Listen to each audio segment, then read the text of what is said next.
आज हम स्टडी करेंगे full wave centre taped rectifier. Instruction देखते हैं सेंटर टेप्ड रेक्टिफायर का। इनपुट हम अप्लाई कर रहे हैं primary winding of the transformer पे। हमने दो डायोड लिए हैं D1 एंड D2। आउटपुट हम लेंगे लोड रेजिस्टेंस RL से। टर्न रेशो जो है हमारे ट्रांसफार्मर का वो है आपका 1:2। हम इसे सेंटर टेप्ड रेक्टिफायर इसलिए कह रहे हैं क्योंकि यहाँ पे सेंटर पे टेपिंग करी गई है। सेकेंडरी का जो टर्न है वो इक्वली डिवाइडेड हो गया है दो हाफ में। तो मान लीजिए कि अगर आपके 100 टर्न्स थे सेकेंडरी में ट्रांसफार्मर के, तो 50 आपके ऊपर चले गए हैं और नेक्स्ट 50 आपके नीचे आ गए हैं। इस तरह से हम इसको बोलेंगे सेंटर टेपिंग करी गई है और हमने इस रेक्टिफायर को नाम दिया सेंटर टेप्ड रेक्टिफायर। तो यहाँ पे सेंटर टेप्ड रेक्टिफायर में जो टर्न रेशो लिया गया है वो क्या है आपका 1/2, यानी कि number of turns of primary divided by number of turns of secondary जो है वो यहाँ पे है 1/2। हमें पता है कि NP/NS यानी कि number of turns of primary divided by number of turns of secondary जो होता है वो होता है इक्वल टू VP/VS, यानी कि primary voltage divided by voltage at secondary. ठीक है, और NP/NS यहाँ पे क्या है, NP/NS से यहाँ पे 1/2। तो इसका मतलब हो गया कि VP/VS यानी कि प्राइमरी पे वोल्टेज डिवाइडेड बाय सेकेंडरी का वोल्टेज जो होगा वो होगा यहाँ पे 1/2, है ना। और प्राइमरी पे कौन सा वोल्टेज होगा आपका, प्राइमरी पे जो वोल्टेज होगा वो होगा आपका इनपुट वोल्टेज, यानी कि प्राइमरी के वोल्टेज को मैं लिख सकती हूँ VI और सेकेंडरी के वोल्टेज को मैं लिख देती हूँ VS। ठीक है, अगर मैं यहाँ से VS voltage at secondary winding निकालती हूँ तो वो हो जाएगा आपका 2 × VI। का मतलब क्या हुआ कि सेकेंडरी वाइंडिंग पे जो वोल्टेज हमको मिल रही है वो है 2 × VI, that is twice of input voltage. तो क्योंकि सेंटर टेपिंग करी गई है तो VI यहाँ पे अपीयर होगा, VI यहाँ पे अपीयर होगा और टोटल हो जाएगा आपका 2 VI। अब हम कैलकुलेट करेंगे आउटपुट वोल्टेज VO जो कि हमको मिल रहा है लोड रेजिस्टेंस पे।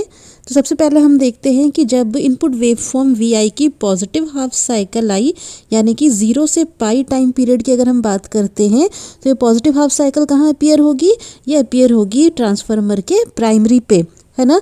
तो जब पॉजिटिव हाफ साइकिल आई तो ये हो गया आपका प्लस प्राइमरी का और ये हो गया आपका प्राइमरी वाइंडिंग का माइनस। वैसे ही यहाँ पे सेकेंडरी वाइंडिंग पे हम देखते हैं यहाँ प्लस हो जाएगा पॉजिटिव हाफ साइकिल में और यहाँ माइनस हो जाएगा।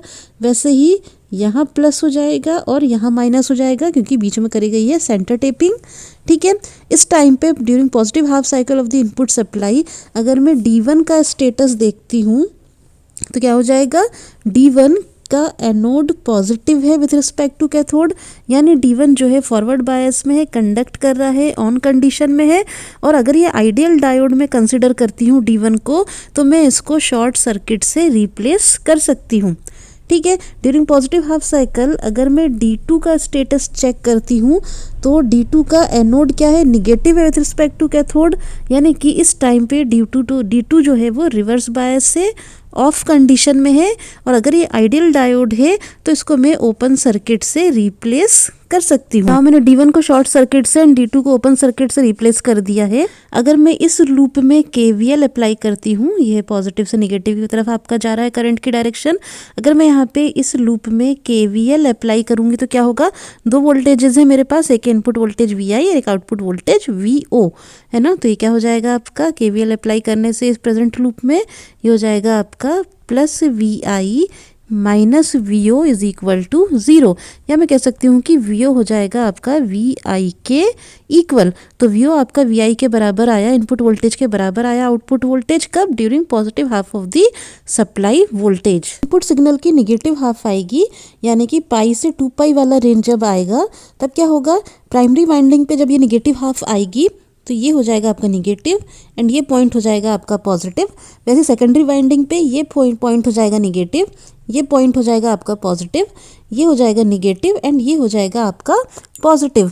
तो इस टाइम पे अगर मैं D1 की स्टेटस देखती हूँ कि फॉरवर्ड है कि रिवर्स, तो इसका एनोड निगेटिव है D1 का विथ रिस्पेक्ट टू कैथोड, यानी कि यहाँ पे D1 जो है रिवर्स बायस में है, ऑफ कंडीशन में है। और अगर मैं इसको आइडियल डायोड मानती हूँ तो मैं इसको क्या कर सकती हूँ, ओपन सर्किट से रिप्लेस कर सकती हूँ। D2 का स्टेटस चेक करते हैं हम, तो क्या होगा, D2 आपका एनोड D2 का पॉजिटिव है विथ रिस्पेक्ट टू कैथोड।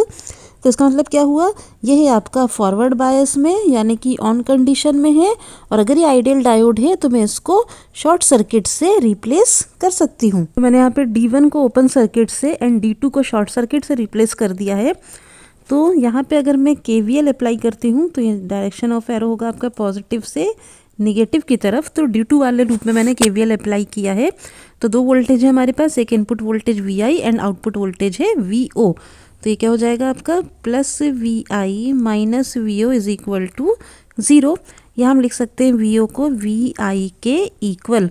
तो ड्यूरिंग निगेटिव हाफ साइकिल भी आउटपुट वोल्टेज जो है आपका वो प्लस VI ही आया। जब मैं आउटपुट वेवफॉर्म ड्रॉ करती हूँ centre type full wave rectifier का, तो जब इनपुट वेवफॉर्म की पॉजिटिव हाफ साइकिल आई थी तो हमारा आउटपुट था VI के equal, VO is equal to हमारा VI था, और VI का मैक्सिमम कंपोनेंट क्या था, VM।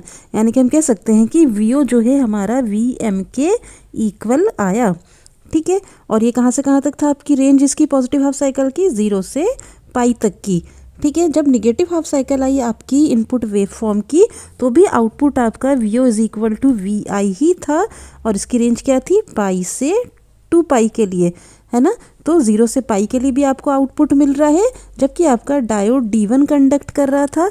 पाई से 2 पाई के लिए भी आपको आउटपुट मिल रहा है, जबकि आपका डायोड D2 कंडक्ट कर रहा था। और दोनों ही केस में आपका आउटपुट वोल्टेज क्या है, VI।